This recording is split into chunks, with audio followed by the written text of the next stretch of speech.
এরপর আমরা 9 দাগের শূন্যস্থান পূরণটি নিয়ে আলোচনা করব। এ 4টির মধ্যে 3টি ক্ষেত্রে এবং বি 5টির মধ্যে 4টি ক্ষেত্রে লক্ষ্যবস্তুতে আঘাত করতে পারে। দুজনের একত্র চেষ্টায় লক্ষ্যবস্তুতে আঘাত করার সম্ভাবনা ড্যাশ। 4টে বিকল্প দেওয়া আছে, সেই 4টির মধ্যে কোনটি উত্তর হবে সেটি আমাদের নির্ণয় করতে হবে। অ্যান্সার, এক্ষেত্রে পি অফ এ কত? দেখো, এ 4টির মধ্যে 3টি ক্ষেত্রে লক্ষ্যবস্তুতে আঘাত করে, তাহলে পি অফ এ হবে 3/4। পি অফ বি কত হবে? দেখো, বলা আছে বি 5টির মধ্যে 4টি ক্ষেত্রে লক্ষ্যবস্তুতে আঘাত করে, অর্থাৎ বি 5 বার ছুড়লে তার মধ্যে 4 বার লক্ষ্যবস্তুতে আঘাত করবে, অর্থাৎ P of B equal to 4/5। আমাকে বলেছে দুজনের একত্র চেষ্টায় লক্ষ্যবস্তুতে আঘাত করার সম্ভাবনা, তাহলে দুজনের একত্র চেষ্টায় লক্ষ্যবস্তুতে আঘাত করার সম্ভাবনা হবে কি না P of A union B.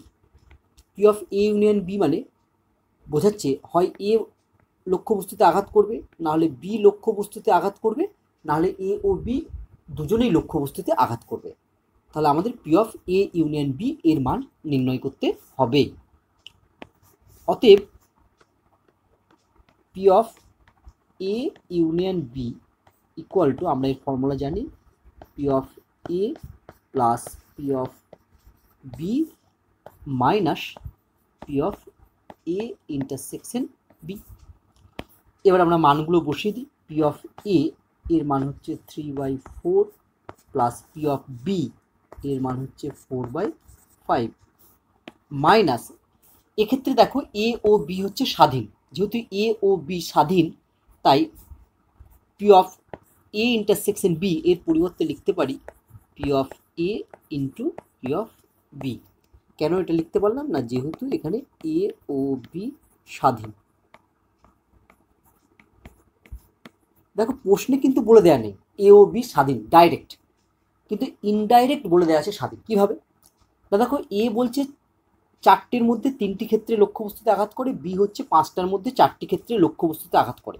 কেউ কারোর উপর যে নির্ভরশীল সেটা কিন্তু প্রশ্নে বলে দেওয়া নেই, তাই এ ও বি হচ্ছে স্বাধীনভাবে আঘাত করে, অর্থাৎ তারা ইন্ডিপেন্ডেন্ট।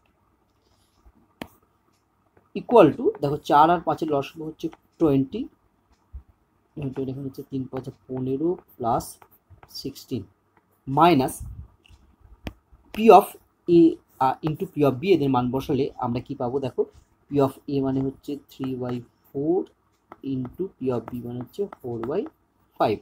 এটাকে আমরা যদি সিম্পলিফাই করি তাহলে দেখো কি পাবো, আবার লসাগু হবে 20, এখানে 15 আর 16 যোগ করলে হবে হচ্ছে 31 মাইনাস 12। তোমরা নিজেদের মতো ক্যালকুলেশন করবে, হ্যাঁ, তোমাদের মতো ক্যালকুলেশন করবে, আমি আমার মতো করছি। 31 থেকে 12 বাদ দিলে হয় 19, আর নিচে থাকলো 20, তাহলে আমার অ্যান্সার হয়ে গেল 19/20। তাহলে কোন উত্তরটি সঠিক? না, সঠিক উত্তর হচ্ছে ডি, 19/20।